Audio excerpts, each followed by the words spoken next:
representative of the work of the United Nations since its inception, highlighting key moments throughout its 75-year history and the work of the United Nations around the globe.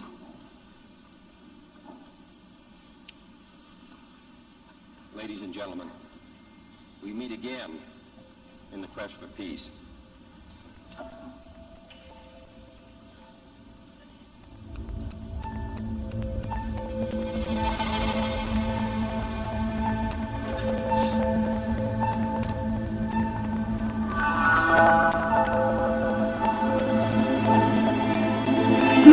Who doubted that agreement could ever be reached by these 50 countries, differing so much in race and religion, in language and culture. They even helped to carry the desks in. We stand today at the threshold of a great event, both in the life of the United Nations and in the life of mankind. This Universal Declaration of Human Rights may well become the international Magna Carta of all men everywhere. In order to eliminate the threat to the peace in Palestine, an armistice shall be established in all sectors. An armistice agreement has been entered into between the United Nations Command and the commanders of the communist forces in Korea. For the first time in the world's history, a permanent international body to deal exclusively with the problems of non-self-governing peoples. We will be even prouder when we can leave the Congo solely and fully in the good hands of its own people. Dag Hammarskjöld is dead. فلا تسقط الغصن الأخضر من يديك. We've seen a return to democracy in many countries. I hereby certify that the electoral process in Namibia has been free and fair. The dawn of a new era. I therefore have the honor to declare the Republic of Namibia membership in the United Nations. The major contributor to the success of the action of the Haitian people decided to come out and to vote on the side of their own destiny. The people of Mozambique who once again proved their commitment to democracy and a strong will to live in peace and harmony. The Treaty for the Non-Proliferation of Nuclear Weapons. It is the most important international agreement in the field of disarmament since the nuclear age began. We should not confuse the signing of agreements with the solving of problems. Much work remains to be done, but the significant progress represents real successful diplomacy. United Nations peacekeeping forces received the Nobel Peace Prize for 1988. Peacekeeping operations symbolizes the world community's. The creation of a UN peacekeeping force for Cyprus could only come about by positive action of this Council. The protection of civilians is at the center of the United Nations peace and security agenda. The first session of the International Tribunal for serious violations of international humanitarian law committed in the former Yugoslavia. We have 113 trucks a day. At the same time, it is not like going through Fifth Avenue. We have to negotiate with checkpoints everywhere in order to make sure that we reach the people. We're starting with no government, no civil services, nothing remains in Somalia except some spirit and some hope. I need your assistance so that I will be able to convince the member states to continue to offer the humanitarian assistance. The right of life, the right to be free from torture and physical maltreatment, a lack of fair trial, limitations on freedom of speech, freedom of movement. I am here to listen to you. I am here to learn. Tell me, frankly, how you believe the United Nations, myself and my colleagues can be helpful to you.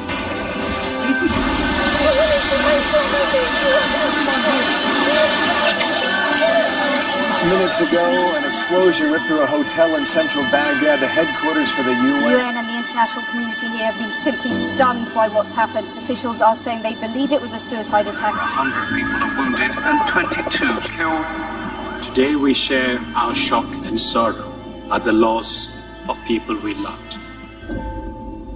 Democracy, which everybody is striving for, is really a rather meaningless phrase if people don't have enough to eat. The international economic situation has become harsh and unfavorable for all developing countries, especially Africa. Realizing every person's right to food is a moral and humanitarian imperative. Hunger is a stain on humanity. We are working together as a movement to tackle hunger now and in the future. The humanitarian case is clear. It will be the world's poorest citizens who will be hardest hit by climate change. Every week we're seeing evidence that accelerated climate change is here right now. None of this is hysteria.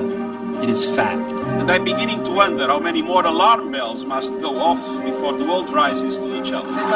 Only courageous leadership will make the goals of Paris a reality. Behind every refugee, behind every migrant, there is a family, there is skills, knowledge, there is a story, and above all, I would say, incredible resilience. It is the first intergovernmental meeting in the world where women form part of virtually every delegation. We want to end gender inequality, and we don't just want to talk about it. We want to try and make sure that it's tangible. Unless you dismiss, it will forever remain. I shall have to use an indelible blight on human history. That it took as long as it has before all of us stood up to say, enough is enough. Each lantern represents the hope we have for our future because of the commitments you have made to the global goals. A renewal of commitment by leader after leader. This is absolutely critical to respond to challenges that affect all countries. We are off track. Let's make it a turning point for people and for planet and deliver a decade of action in achieving the SDGs. The whole humanity is in this fight together. It is, I think, time for unity. Today's United Nations does more than ever before. It does it better than ever before. Yet, our work is far from complete. Indeed, it will never be.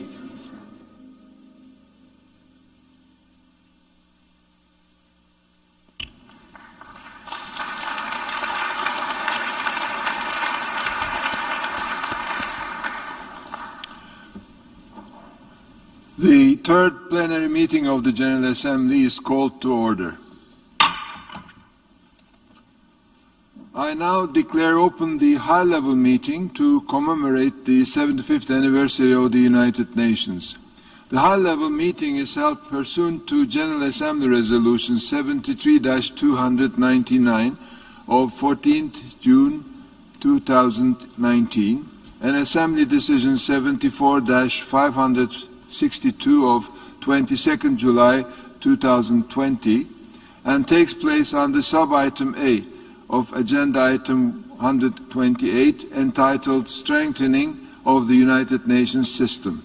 I warmly welcome you all to this high-level meeting.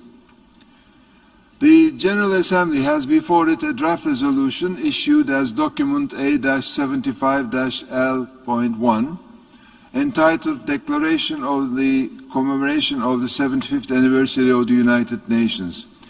Before proceeding further, I would like to inform members that action on the draft political declaration will be taken at the end of the opening segment. Excellencies, Mr. Secretary General, distinguished ministers and delegates, I would like to start this meeting by thanking every individual and institution who have supported this organization over the past 75 years. That includes, first and foremost, all of you, member states. Without your continued commitment to multilateralism, we would not be sitting here today. I would also like to thank all the UN personnel, especially those in the field, whose efforts have made this organization a success and life better for all of humanity.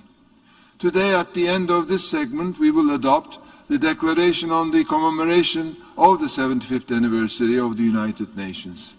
I want to congratulate you for reaching a consensus on this landmark declaration and for your strong commitment to work together, to strengthen coordination and global governance for the common future of present and coming generations. I would also like to thank the co-facilitators, Qatar and Sweden, for their stewardship of this text through the General Assembly, especially during the pandemic. Excellencies, when our founders established this organization 75 years ago, they did so in the smoldering wreckage of war. World War II, the deadliest in history, demonstrated the clear need for a forum that could be a center for harmonizing the actions of nations. The founders recognized that the three pillars of the United Nations, peace and security, development and human rights, are equally important, interrelated and interdependent. One cannot advance without the other, and that is what the UN has been striving for over the past 75 years within the support of you, the member states. We should not overlook our achievements. Membership has increased from 51 to 193 today, reflecting in significant part countries gaining their cherished independence and committing to the United Nations and its charter as sovereign states. Quiet diplomacy and the development of arms control regimes prevented the decades-long Cold War from turning into a nuclear conflict. Peacekeeping missions have kept the peace and protected civilians. UN special political missions have helped diffuse crisis and promote lasting solutions to conflict. Electoral assistance has reinforced public trust in democracy, including in crucial transition periods. The Universal Declaration of Human Rights, adopted in 1948, set out fundamental human rights to be universally protected for the first time. The UN has worked tirelessly to promote and protect human rights and fundamental freedoms for all, including the equal rights of women and men. In the past 75 years, the UN has also shaped the norms for international development. In 2000, we adopted the Millennium Development Goals to combat poverty, hunger, disease, illiteracy, environmental degradation, and discrimination against women.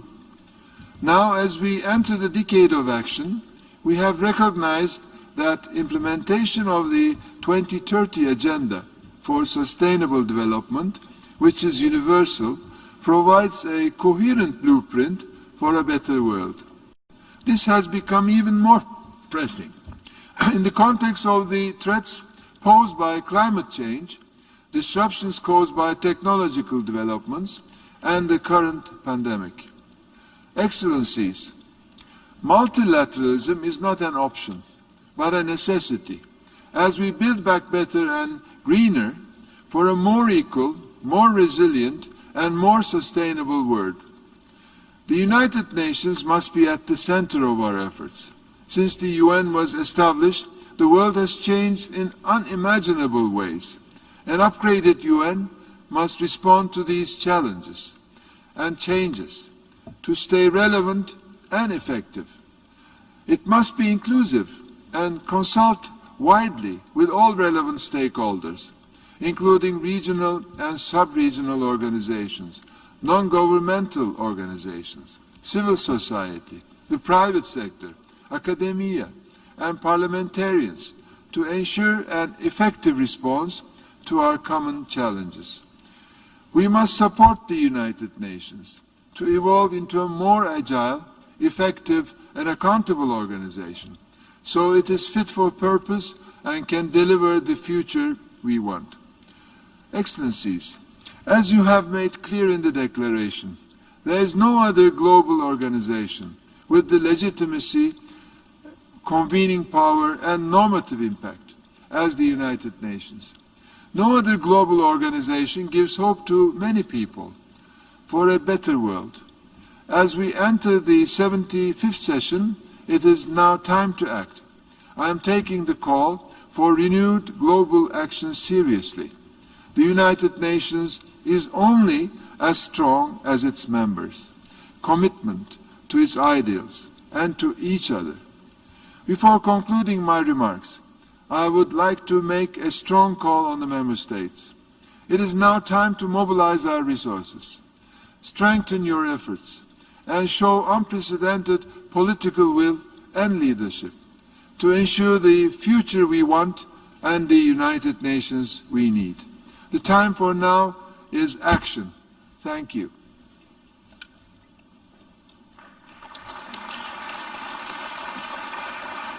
I now invite the Secretary General of the United Nations, His Excellency Antonio Guterres, to make a statement.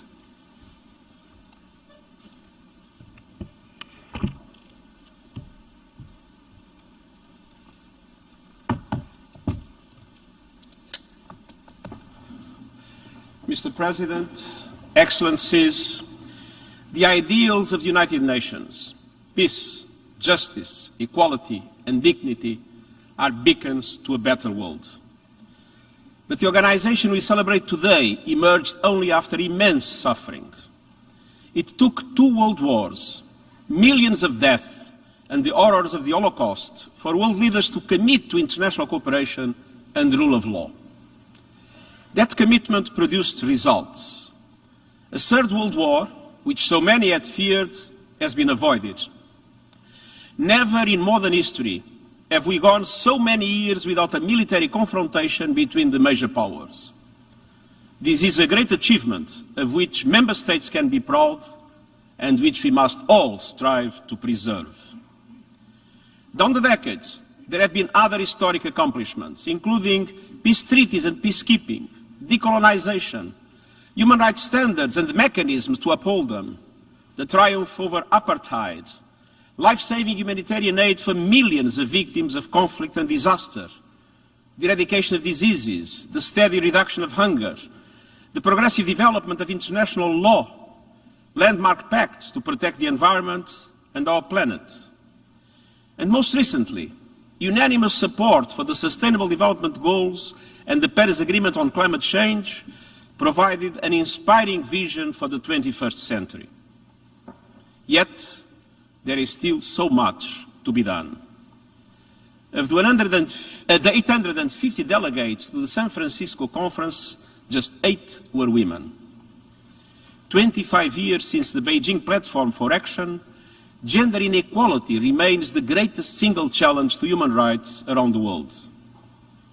Climate calamity looms. Biodiversity is collapsing. Poverty is again rising. Hatred is spreading. Geopolitical tensions are escalating, and nuclear weapons remain on hair-trigger alert. Transformative technologies have opened up new opportunities, but also exposed new threats.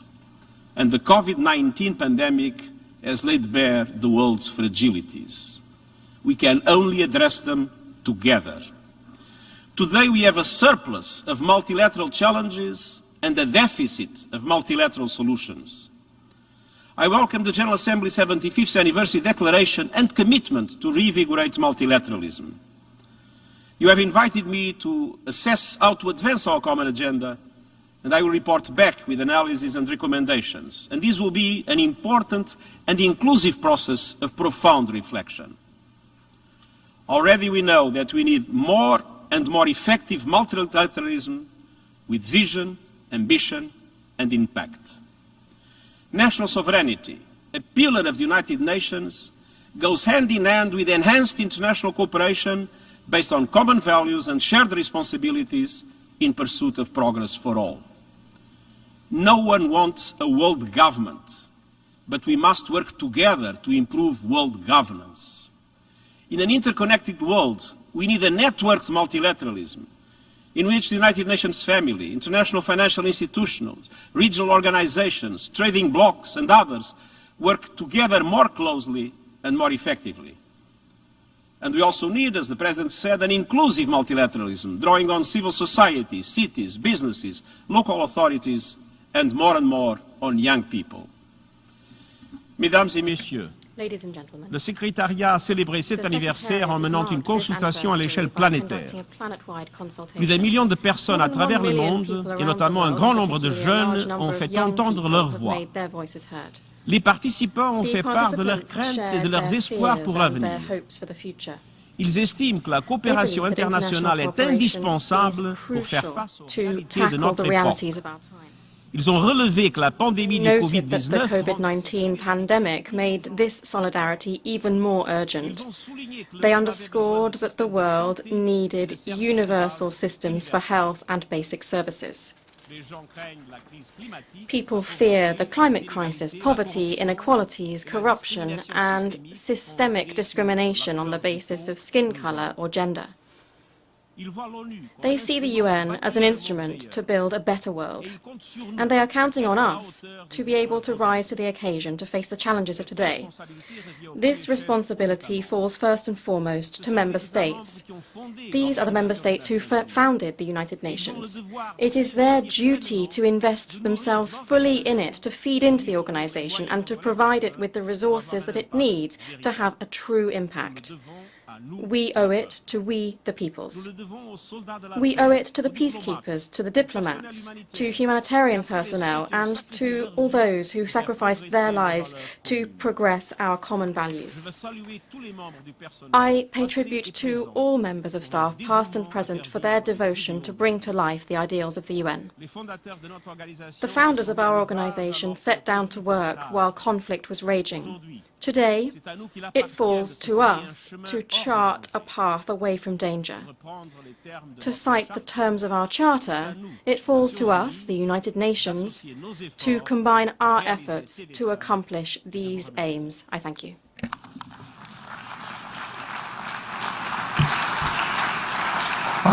I thank the Secretary General for his statement.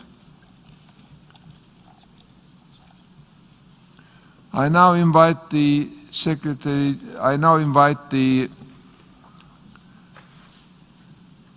in accordance with the General Assembly Resolution 73-299, I now give the floor to His Excellency Abu Abari, Permanent Representative of the Niger to the United Nations and President of the Security Council for the month of September.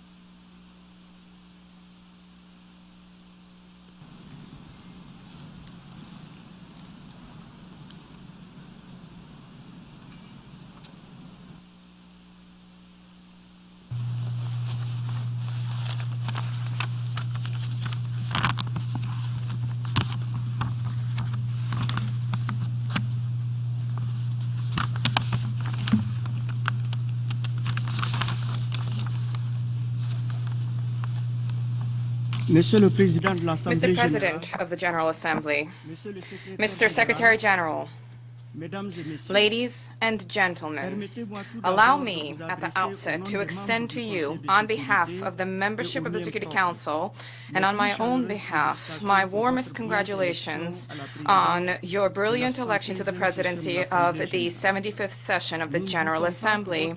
We have no doubt that your lengthy wealth of experience as a diplomat will enable you to successfully conduct the work of the session.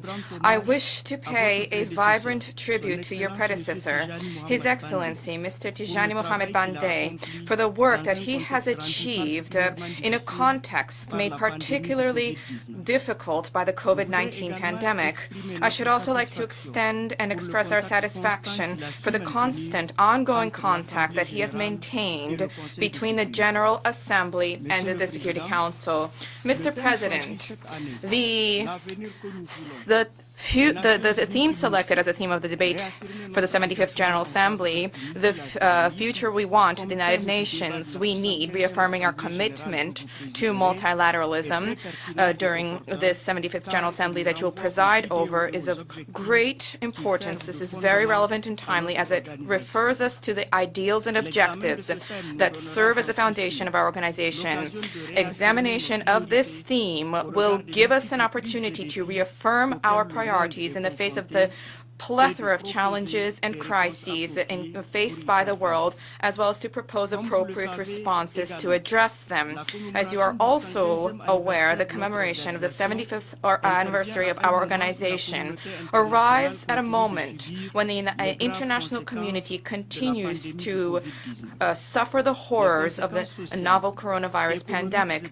The disastrous social, economic, and political consequences of this pandemic have exacerbated many challenges throughout the world and have created new challenges, be they humanitarian, environmental challenges, or challenges related to conflict and security. These challenges include terrorism, transnational organized crime, cybercrime, the illicit arms trade, human trafficking, and drug trafficking, to mention but a few. Many also